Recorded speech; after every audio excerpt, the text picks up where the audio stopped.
درنو زده کوونکو السلام علیکم ورحمت الله وبرکاته. په دې هیله چې راته روغ جوړ او خوشحاله وئ.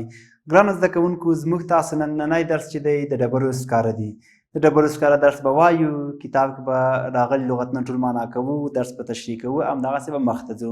خو له دې څخه مخکې هغه توصیه، هغه خبره چې ما په تېره برخه کې کړې وې چې موږ تاسو باید د ډبرو سکرو د استفادې په وخت کې ډېر احتیاط وکړو که نه.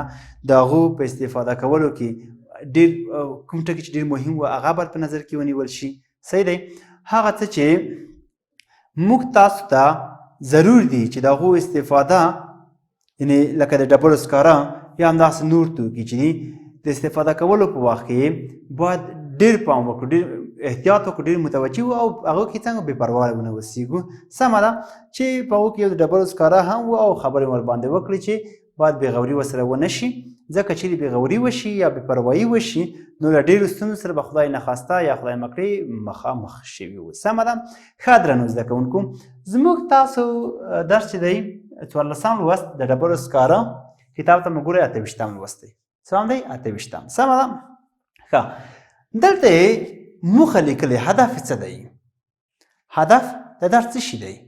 صحیح ده. ګورئ، د متن لوستل، لیکل، د ډبرو د سکرو په هکله معلومات او د هغه په ګټه او ارزښت پوهېدل دي. ګورئ، د متن لوستل خو چې دی لکه مخکې مې هم یادونه کړې ده، یعنې موږ تاسو باید هغه متن د کتاب یا د کوم درس چې دغه دا به ډېر ښه ووایو، نه یوازې د کتاب په متن باندې موږ تاسو باید بسنه وکړو، بلکې نور کتابونه هم وګورو، اخبارونه وګورو، مجلې وګورو او اضافي مطالعه باید ډېره وکړو. صحیح ده. ځکه چې موږ تاسو اضافي مطالعه زیاته شي نو موږ تاسو به څنګه وو؟ موږ تاسو به معلومات زیات شي. آفرین، موږ تاسو به یو تکړه څوک راڅخه جوړ شي. سمه ده. دا چې د موږ تاسو اضافي معلومات کم وي، اضافي خبرې مو کمې وي، لکه اخبار په کال کې یو نه ګورو، په میاشت کې خو یې نه ګورو، په هفته په ورځ کې هره ورځ خو بیخي نه ګورو که نه. مجله همدغسې در واخلو، نور کتابونه بې د مکتب د کتابونو څخه بل شی نه ګورو، نو موږ به له ډېرو ستونزو سره مخ وګورئ که نه. موږ تاسو هره ورځ باید تلاوت وکړو. د تلاوت تر څنګ ورسره هره ورځ باید مطالعه وکړو. د مطالعې دپاره ګورئ موږ تاسو باید هغه ټاکلی مهالویش ولرو.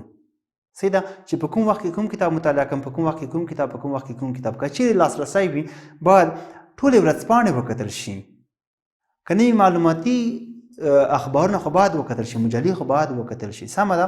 ځکه د هغو په کتلو سره، د هغو په مطالعې سره موږ ډېر څه زده کولی شو، ډېر څه لاسته راوړلی شو. سمه ده. ښه، بل چې دی لیکلي دي. لیکل ګورئ، موږ تاسو د مطالعې تر څنګ باید لیکل هم وکړو. که چیرې موږ تاسو لیکل وکړو نو موږ تاسو به کومه تېروتنه نه وي کړې. صحیح ده. که چې لیکل موږ تاسو وکړو، موږ تاسو به املا او انشا دواړه زده شوي وي، دواړه باندې به پوه شوي وو. نو که چیرې موږ تاسو صحیح لوستل، صحیح لیکل زده وي نو موږ تاسو په ټولنه کې د یوه پوه او یوه ښه شخصیت درلودونکي انسان په سترګه خلک موږ ته ګوري او کتل کېږي به راته. سمه ده. ښه، بل چې دي د ډبرو د سکرو په هکله معلومات ورکول او د هغو په ګټه او ارزښت باندې پوهېدل دي. ګورئ، ما تاسو د ډبرو سکرو په هکله معلومات درکړو که نه، چې د تیږو ټوټې دي غټې غټې، وړې هم وي غټې. دلته عکسونه مې دلته کتاب تختې په مخ ځړولي. ګورئ، وینې دا لویه ډبره ده، دا هم لویه ډبره ده. وګورئ، دغه مایده دي که نه. تاسو ورته وګورئ، دا عکس ورته راواخلم، مایده د لرې نه ښه نه ښکارېږي. تاسو ورته وګورئ، وینئ، تاسو ورته وګورئ، د مایده ټوټې دي، هغه لوړ ټوټې ښکارېږي. دا بېرته تختې په مخ درته بندومه. سمه ده. نو کله چې موږ تاسو ډبرو سکاره ګورو، موږ تاسو په تیار په ورځني ژوند کې لیدلي دي، هغو استفاده مو کړې ده، هغه پېژنو. صحیح ده. نو د ډبرو سکاره چې دي ګورئ ډېری کانونه دي، له معدنونه دي، له معدن څخه لاس راځي. خو مګم کیندنه چې دا یو څه سخت کار دی چې هر څوک یې په کیندنه کې هم باید ډېر احتیاط وکړي. سمه ده. آفرین. له هغې څخه وروسته د چوکاټ کې پوښتنې شوي. نن مې زړه دی دغه ټولې پوښتنې تاسو ته کورنۍ دنده درکړم.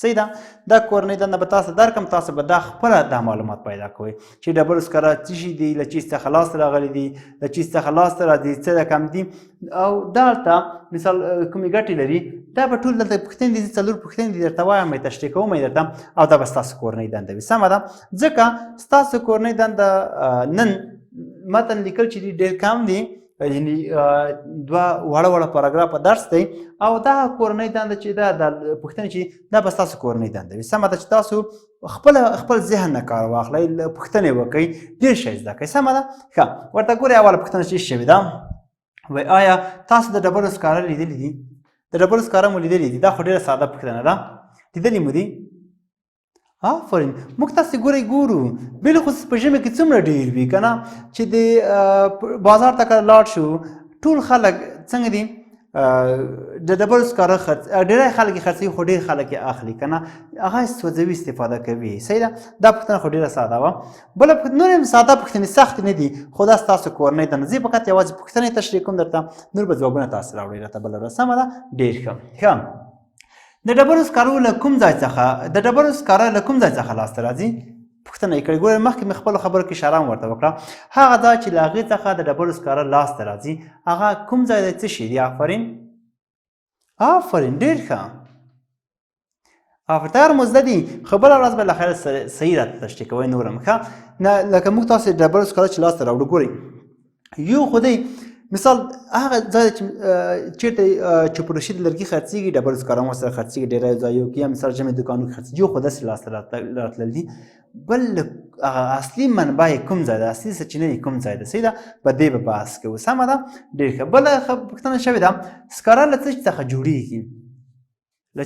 جوړېږي دا سکاره یو خو ګورئ د لرګیو سکاره دي صحیح ده د لرګیو سکاره دي کله چې لرګي وسوځول شي هغه سکاره چې پاتې شي په ایرو کې یو ډول سکاره دي هغه چې نه ډېر سوي وي نه پاتې یو خو ته سکاره وایي صحیح ده هغه دي بل دا سکاره چې د ډبرو سکاره دغه له څه چې څخه جوړېږي دا به تاسو خپله پوښتنه کوئ که چېرې زه درته ووایم نو تاسو پوښتنې به حل شي دا ستاسو کورنۍ دنده ده نو ځکه زه درته وایم د ډبرو سکاره وایي له څه څخه جوړېږي ډېره ساده پوښتنه ده سخته نه ده نو تاسو به خپله پوښتنه کوئ او ما ته بله ورځ کې وایئ سمه ده ډېر ښه بل چې دی بله پوښتنه وی خلک د ډبرو له سکرو څخه څه ګټه اخلي دا خو ډېره ساده ده هره ورځ په خپل ژوند کې ګورئ په تېره برخه کې ما خبرې ورباندې کړې وې چې کله خلک د ډبرو سکاره اخلي پیسې ورباندې کوي ښه څه یې کوي څه ډول استفادات یې کوي که نه وایي څه ګټه اخلي د ټولې پوښتنې چې دي لکه په تېره برخه کې ما تیار تشریح کړي دي تیار مې تاسو ته تشریح کړي په تېره برخه کې تاسو تیار زده دي نو ځکه یې تاسو ته پرېږدم چې تاسو به دغه هره پوښتنه په خپله حل کوئ څرنګه به یې کوئ ګورئ او دغه پوښتنه به لیکئ مثال پوښتنه مې ولیکله دلته ګورئ پوښتنه مې ولیکله مثال اوله پوښتنه شوه دا مې ولیکله تر دې ځای پورې شوله دلته به خالي ځای پرېږدئ دلته به ځواب ورته لیکئ مثال صحیح ده دلته بله پوښتنه لیکئ صحیح ده بله مو چې ولیکله همدغسې به لاندې خالي ځای ورته پرېږدئ همدغسې به ټولې 4 واړه پوښتنې څنګه کوئ حل کوئ سمه ده ډېر ښه نو اوس تاسو راشئ کتاب ته مو ګورئ ورته ګورئ اول خط د 28 مخ تیار یئ آفرین ورته ګورئ د ډبرو سکاره یو تور رنګه کلکه ماده ده د ډبرو سکاره یوه تور رنګې کلکه ماده ده تور رنګ لري صحیح دی رنګ تور دی کلکه ماده ده لکه نوم دی د ډبرو ګورئ ډبره چیش ته وایي راته وایي ډبره ډېر ښه چیش ته وایي ډبره تیږې ته وایي تیږه کله غټه شي کامران ورته وایي صحیح دی د ډبرو سکاره یوه تور رنګې ماده ده سکاره ګوره دا ترکیبي نوم دی دال د ډبرو سکاره